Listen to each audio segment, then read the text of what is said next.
Alastor was sitting down like he normally did, but this time he quandered something. Something didn't seem right about him. It's just, everything was so different. He couldn't explain it. However, as he walked outside the hotel and began to walk away, he bumped into someone. It was Lilith. As he said, "Lilith, what are you doing here?" I thought. She simply smirked and said, "I decided to get rid of the contract. You are free. However, I added a little spice to it." Alastor would say, What do you mean?" Lilith would simply smirk as she walked closer and closer to him. "You're now in love with my daughter." Alastor would walk away, confused. This couldn't be. He didn't like anyone. How? How could this happen? Alastor would look up and say, No, please. Lilith would smile. "Don't worry. I don't trust Vaggie. And even though I don't really need you guys anymore, I still want my daughter looked after. So I decided to give you your freedom. In exchange, you'll protect my daughter. And I won't need this stupid contract." As in, Lilith left.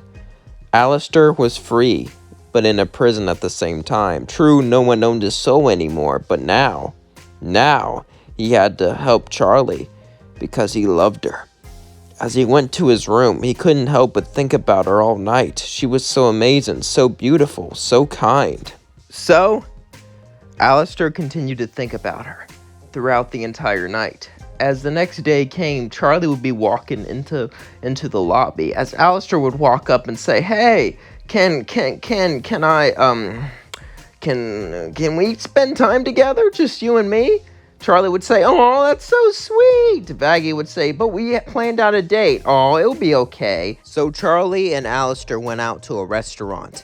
Normally, she would probably think it was something romantic, but with Alastor, it couldn't be. It was kind of obviously a date. After all, it was even a romantic restaurant. But Charlie didn't see that since she was naive, and she was with Vaggie, so it was not like Alastor would make a move on her. Also, Alastor didn't even like people romantically, so she had no reason to suspect him.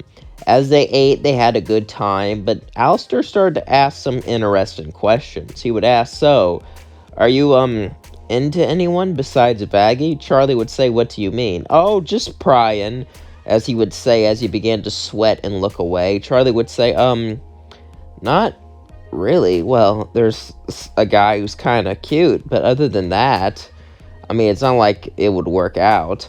Alastor would say, "Really? Who is he?" Charlie would say, "It's too embarrassing. Come on." Alastor would keep looking at Charlie, as he couldn't help it. This feeling was burning inside him. He felt his heart beating harder and harder, as he simply wanted Charlie. He wanted to be with her more than anything. As he began to pant, he looked right at Charlie. Charlie said, "What's wrong?"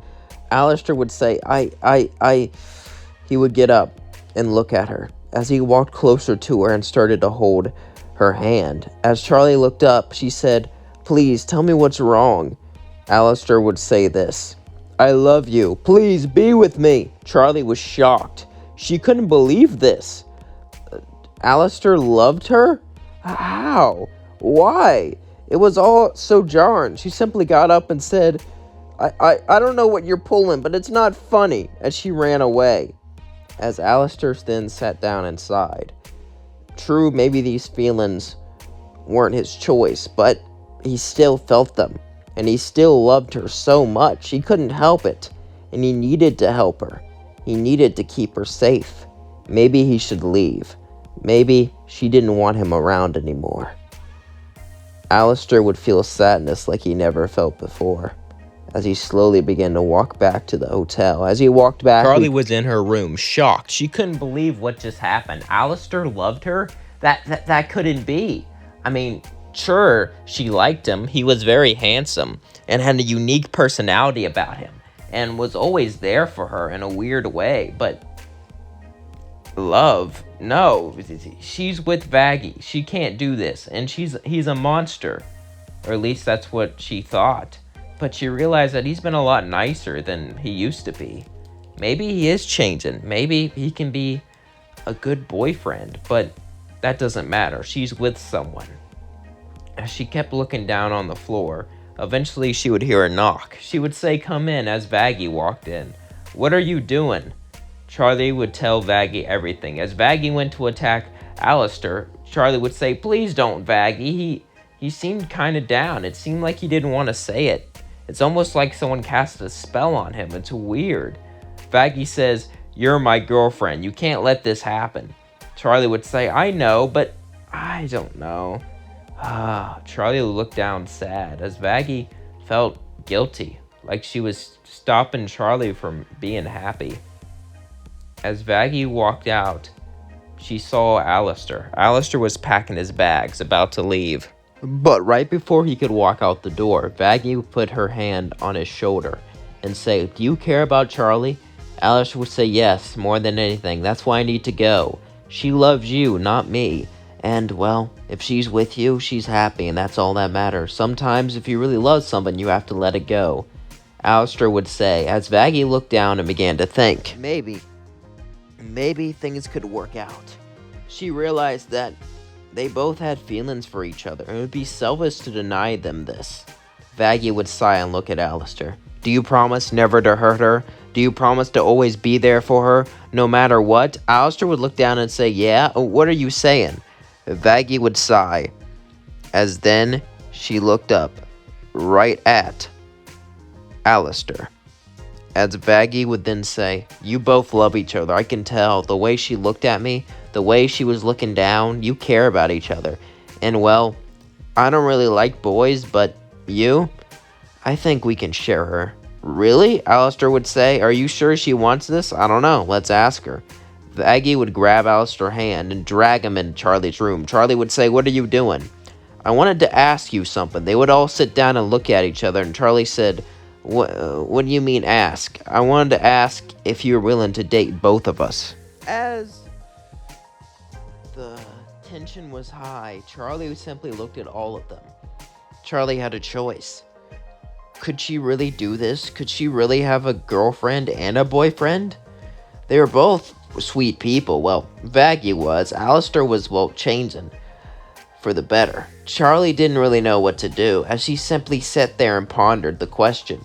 Should she really do this? Should she really go out with both of them? As she kept thinking, eventually she would look at him and say, "Yeah, let's go out." They would all smile and hug each other, as then they would walk out on a date.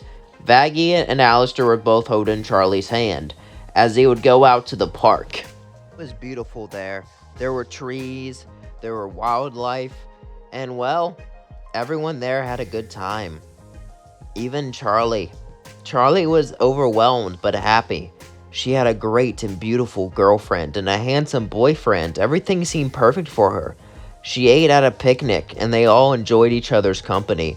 Alastor would tell tales about the old times, about who he was before everything, and about where he was going. And Vaggie would tell them how much she loved Charlie, and Charlie felt so loved. She felt so welcome. She couldn't believe this. Charlie was having the time of her life. As they all continued to talk, the picnic got better and better and better. It seemed like all of them were happy, and all of them got what they wanted. Vaggie just wanted Charlie to be happy, so as long as she was happy, that's all that mattered. And Alastor wanted the same thing, and he was surprised that he even got to have Charlie. It seemed like it was the best day of their lives. And as the day ended, Charlie would look at Alastor and kiss him. Then she would look at Vaggie and kiss her. As then she went to bed. She was so excited, so happy to spread her love like this.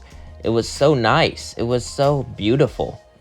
As the days passed, they only got closer and closer and closer together.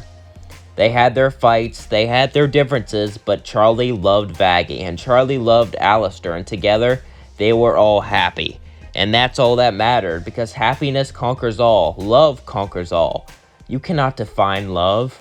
Love can be between two people of the same gender, of a different gender, of multiple people. Love can be undefined. Love can be beautiful, and love can triumph through all. And all those who stand in the way of love are merely just outdated. One day, love will shine through every place, just like in this What If. And that is where we're going to leave things off. Don't forget to like, comment, and subscribe, and please share with all your friends. I really like this video since, I am Pan and Polly myself. And yeah, I love it when love triumphs over all. Let me know how you feel about this story. And I hope you all had an amazing day. Peace out.